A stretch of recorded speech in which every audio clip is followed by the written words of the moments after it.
Yes, guys, it is Double Token Tactics back again.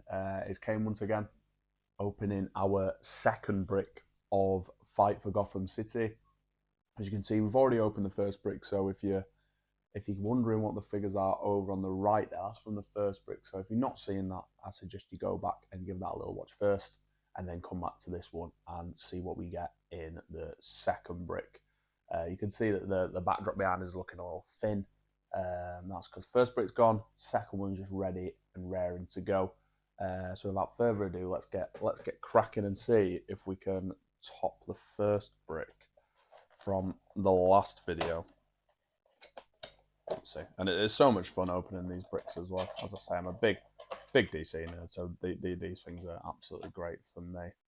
Oh, there we go. Got an Alfred there, which is great. I really wanted that actually. So that's great. We've got a Beast Boy Penguin, we've got a Jason Todd, BDG, and what looks like just a Red Hood Goon. I feel like, oh, it says Red Hood Gang. I mean, I feel like the phrase goon has been ruined in recent years, I suppose. It was used quite often to talk about, I guess, just like general thugs, but it just makes me think of the Lego Batman games. So we've got a Red Hood Gang, we've got the Beast Boy Penguin, got Jason Todd, we've got the BDG, as I say, really cool figure. Could work quite well. Don't know how it'd do in a Legion of Super Pets team, but Green Lantern Corps, it's got Herald, it's not bad. We've got the Alfred there, and the reason I really like the Alfred is that once per turn, if a friendly character with the Batman keyword hits, after resolution you can roll a d6. If it's 1 to 4, you flip a friendly face down utility belt 1-shot face up. 5 to 6, you choose a 1-shot from outside of the game, as long as it has a different name from any other friendly 1-shot, and you can add it to your sideline, which I think is really cool. It's also got a power action as well, similar to Bleeze, the legacy card for Bleeze. Place an adjacent friendly character with Batman family keyword up to 4 squares away from Alfred. I really like this figure, so I'm buzzing with that. Then we've got another 1-shot. The utility belt one, it's the breathing apparatus, which isn't fantastic in fairness, but says at the end of your turn, you may choose a friendly character occupying a water terrain. If you do, until your next turn, that character can use the dolphin, which is what I call it. I'm sure it's a better phrase. And modifies their defense +2. I mean, +2 defense isn't bad. I don't know if the dolphin will be that important, but I guess it's likely you might be occupying water terrain these days with like the new. I think they're slime terrains technically, but I do think there are some things dropping water terrain at the mo. Okay, well, let's jump into the second brick, shall we? Second brick. I have such a bad habit of calling them bricks. Boosters. When I say booster, I can't help but think of a pack, to be honest with you. And they don't really feel like packs. They feel more exciting, I suppose. But look at that. We've got another ventriloquist. So that's the prime ventriloquist there. If you see the last video, you'll see that we got one of those as well. I think that's a Montoya question. We've got an Astral, Raven. We have the Arsenal. And I believe that is a Black Mask. I wonder if people actually know Black Mask that well. If you've played Arkham Origins, it's probably where you'll know him best from. Other than that, it's not really someone that you see very much of. But we'll get the Ventriloquist out and we'll have a look through the cards as well. So here we go. Ventriloquist is a prime. And effectively what he did, I've already spoke about this in the last video, so I won't dwell. But he runs around with Scarface. Scarface does crazy damage. And basically uses Mastermind to take the damage on the Ventriloquist instead. I think this is a really fun figure, so really glad to get another one. Guess you never know if you want to with these things. We've got an Astral Raven, which again, really good for 15 points. We have the Arsenal, and then we have the question, like I said. And yeah, I was right, that is Black Mask there. I believe his name is Roman, yeah, Roman Sionis. There you go. And I think predominantly more than anything these days, he's actually a Red Hood villain. If I'm not mistaken, I've been reading everything current with Batman, and the last time I saw Black Mask was in Absolute Batman. Well, there's that really fun panel of Absolute Batman drop kicking that kid with the Black Mask sort of like head on. They have the big massive like bowling ball heads, don't they? I say that like you've all read Absolute Batman. I kind of assuming you all have, because who hasn't, I suppose. But we'll put that the left. There we go. So a little prime to get started. Just a little taster for things to come, I'm hoping. Let's get the third one out now. Black Mask again. We've got another little clay critter. Arsenal once again. And can't see. Well, I think we can half see this next fella. I guess I could hazard a guess at who he is, which is exciting. We've got Lucius Fox there, but the mainstay that we can see is the Flash, or shall I say, the Wally West. I was literally just talking just before this video how I'd really quite like the Wally West. One, because I think that is Wally West's best suit. I love it. It's from the very famous panel where he kind of achieves like the powers of a god, and he's kind of spreading his arms out. So I'm sure you'll have seen the panel. I might even bob it off on the screen if I'm feeling generous editing wise. But got a Lucius Fox, the Arsenal again, got the Clay Critter Goon, and there it is, the Wally West, got the Black Mask again. Let's take a look at this and then we'll get the figure out as well. So he gives all of his friendly characters with Titans, they get improved movement, and they can move through friendlies and other characters as well, which is nice. Got Hypersonic from the massive 10 at 65, and then it has 12 on charge, which isn't as good, but still. When he uses it, after resolutions, remove an action token from him, which is absolutely wicked. You know, you can just kind of keep them going and going and going, which the worst thing with these figures is when they stop, and this one just doesn't, which is great. And it's got Titans, which is power, choose an adjacent friendly character that can use this team ability and heal that character one click, roll a d6. If it's 1 to 4, the character is dealt unavoidable damage. So you have the opportunity to potentially heal another Titan. And you've got a couple of Titans in the set. You've got Donna Troy, you have Nightwing, of course, you've got the Wally West, you've got a couple of Beast Boys, you've got the Raven and the Starfire as well. So lots to work with, but I tell you what, I am absolutely buzzing with that. Put that there, and let's get old Wally out. The only sad thing is that he's doing the same thing that all of the other Flashes do with their pose. They all have this like similar like after image pose, but I mean I can't complain too much because he just looks absolutely wicked. I mean, I've always been more of a Wally West man than Barry Allen personally, and I know a couple of people might be a little bit upset about that, but I can't help but love him, especially in this suit as well. I mean, the brown is a bit of a miss, but the rest of it is just absolutely sweet. So I'll put that there. Back to back there, some 2 pretty good hits. So, I'm still pretty happy. I've got pretty much most of the stuff that I want. Give me an absolute Batman, and I'll send WizKids an email of thanks, basically. But we've got a rat there. I want to see Barbara Gordon too. Got a little Batgirl. Pretty sure that's just a normal rare one though. So I don't think there's anything of particular note. We've got another recruit, one from the League of Assassins, which is there's quite a lot of assassins or League of Assassins in this set as well. So we got that. We got the normal Batgirl, as I say, which still looks really good just for a normal card. Got the 5-point rat.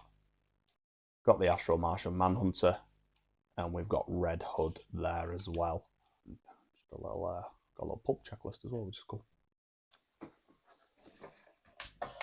We'll move on with that one. I think collectively, the last brick had about 6 hits, give or take.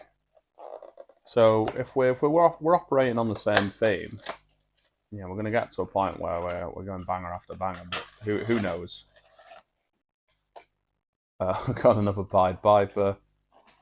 We've got a Tweedledum. We've got a Batman there. I always love to see Batman in a Batman-related set, of course. And as you can see just over in the right, we have a Pied Piper already. So there's we've got a bit of duplication going on there. Fortunately, they're not duplicates of the brick, which is great, because that would be a little bit worrying. But I can't complain too much because he's pretty cool. He's making rats.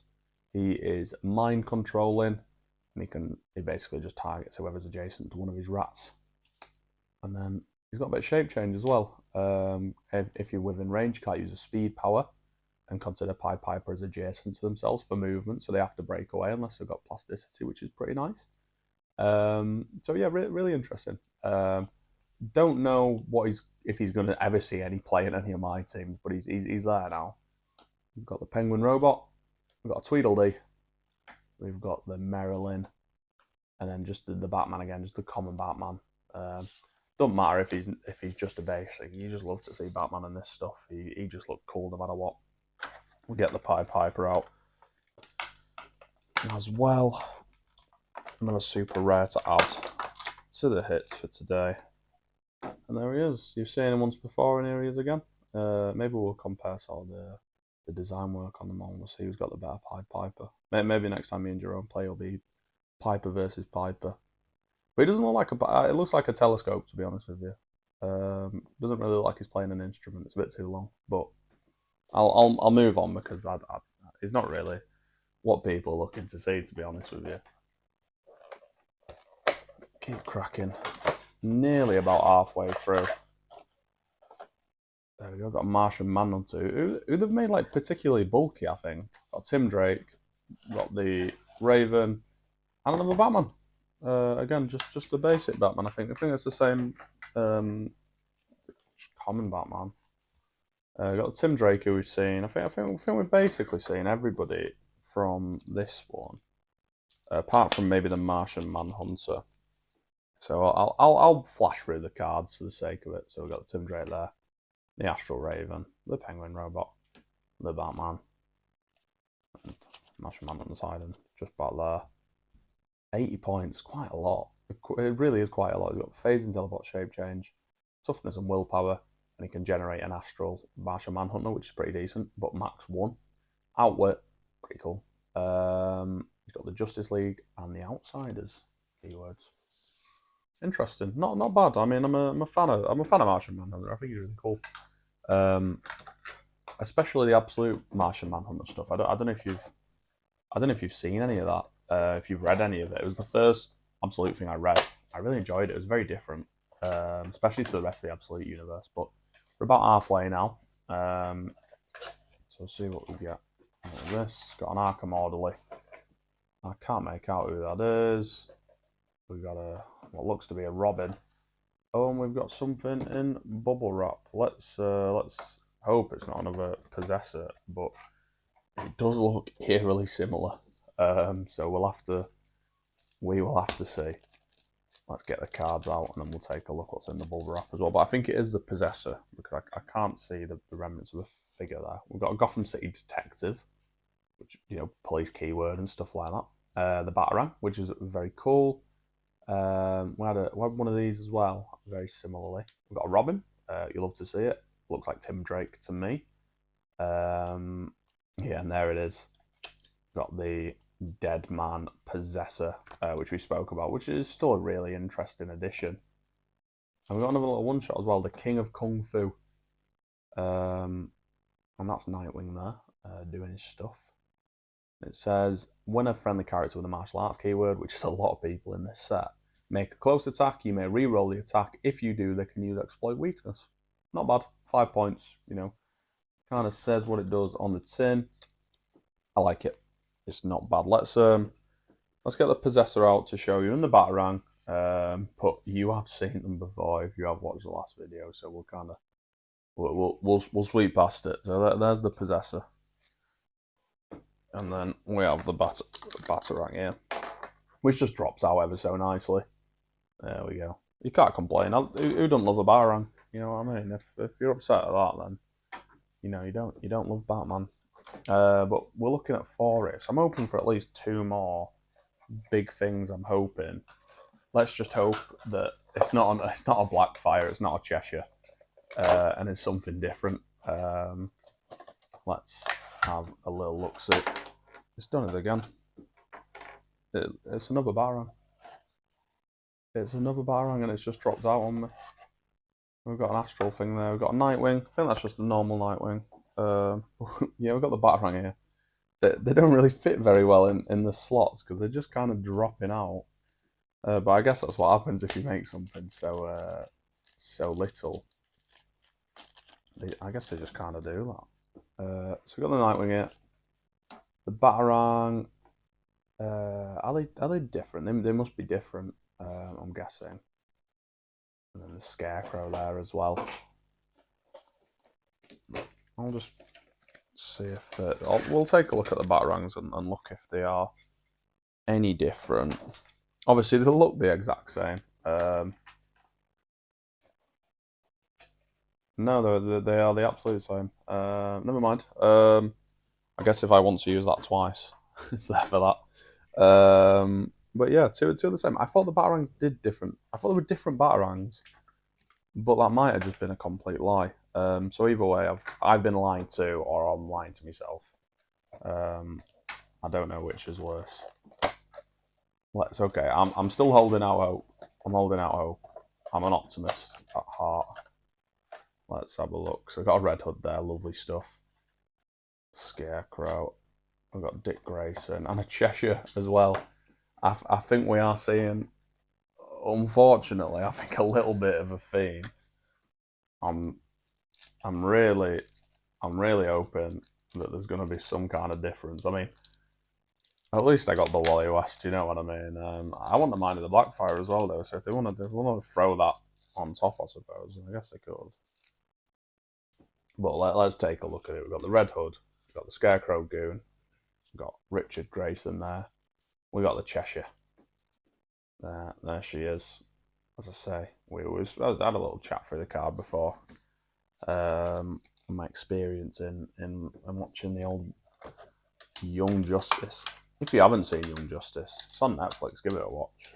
Absolutely fantastic watch. An introduction to a lot of Titans that you'll sort of, I think, very much enjoy.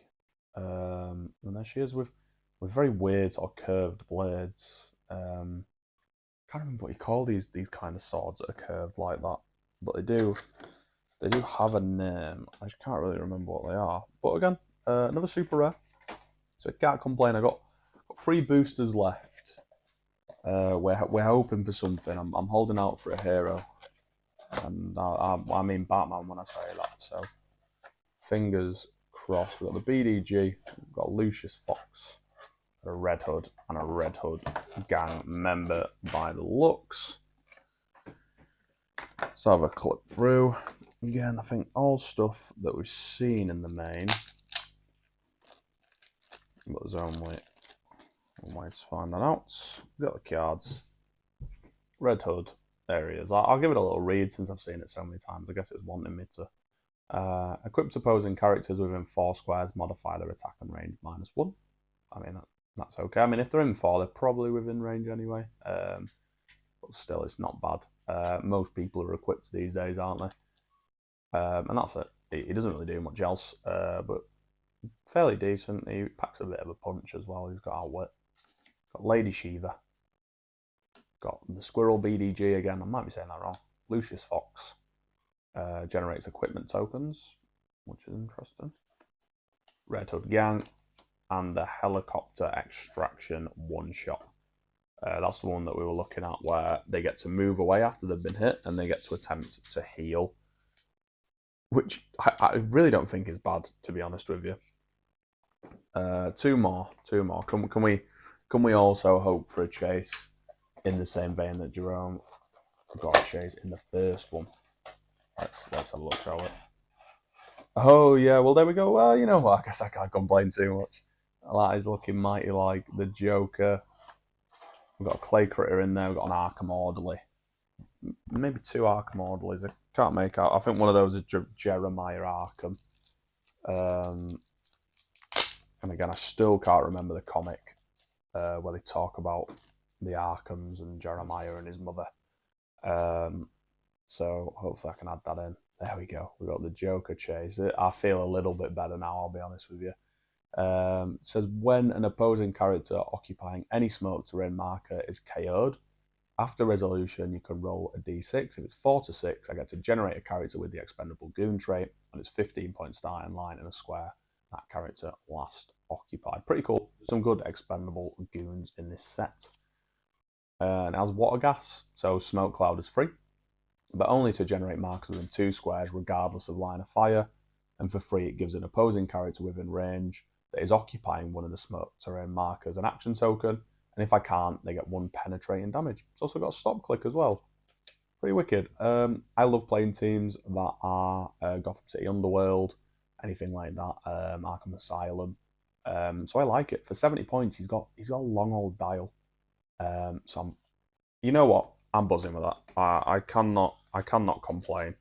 Let's get him out and look at him in all his glory. Because again, they've done this smoke cloud thing that they did with the Talia.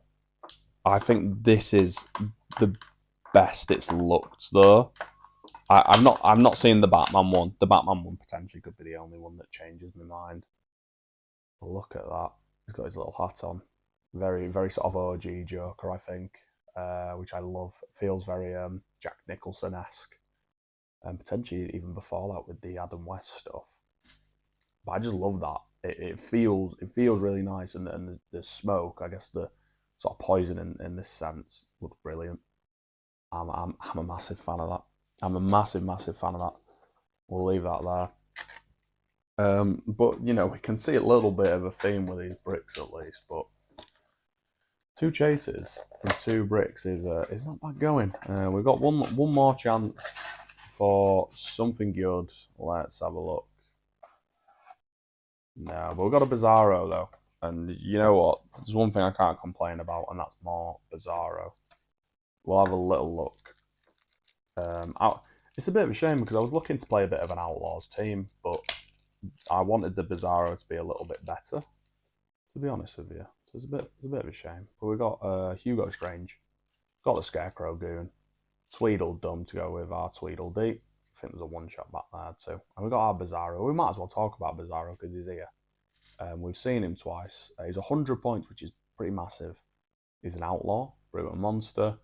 When he destroys a piece of terrain, until your next turn, he can use Perplex, Probability Control, and when he uses either, he can target friendly characters with Outlaw's keyword regardless of range and line of fire. You know, that's actually not terrible, I suppose.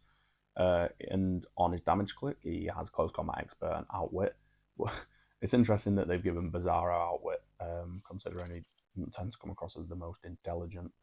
And he has the Outsiders team as well. And then we've got the detective here from Gotham. We've got another bowler. It'd have been nice to get some more of the utility belt stuff, I suppose. But on that note, there we have it. That was the part 2 of our fight for Gotham City bricks. Let's have a quick overview of the figures we've got, and then we can call it a day. So we'll start with the big dog, of course. We've got the Joker Chase, just absolute magnificent sculpt. Just a great fan of this, and it looks like it's going to work well on the tabletop as well. I think pair it with a Scarecrow. You got the Poison Ivy and Harley Quinn. If you're thinking about maybe not playing like modern particularly, I think he works. I think he's really good. Maybe not super meta defining, but good. We got 2 Batarangs. If we want to double Batarang it up, we just want to be flinging those bad boys about, then we can do that. No nice Batman to go with it. We've got a Cheshire once again with lovely little curved swords. We've got the old Flash Wally West. Again, proper sweet. Dead happy with that. We have the Prime Ventriloquist. Again, very, very cool. Looking forward to playing with this guy as well. And then finally the Pied Piper. Maybe I've got a little bit of a theme going with Gotham City Underworld potentially. But yeah, you know, all in all, I'd say I feel that's quite successful. You know, we've got, if I can lump them all together, you can see both in frame now that I think collectively I'd say that we've done a good job out of the 2 bricks. As I say, stay tuned for what is going to be part 3 and part 4, as well as a little bit later when we'll open up the legacy cards, because admittedly I did forget to do that in the first one. But stay tuned for those. It's been a blast opening the 2 bricks for this set. But on that note, Thank you very much for watching. If you did enjoy, make sure to like and subscribe, and hopefully we will catch you in the next one. Take care.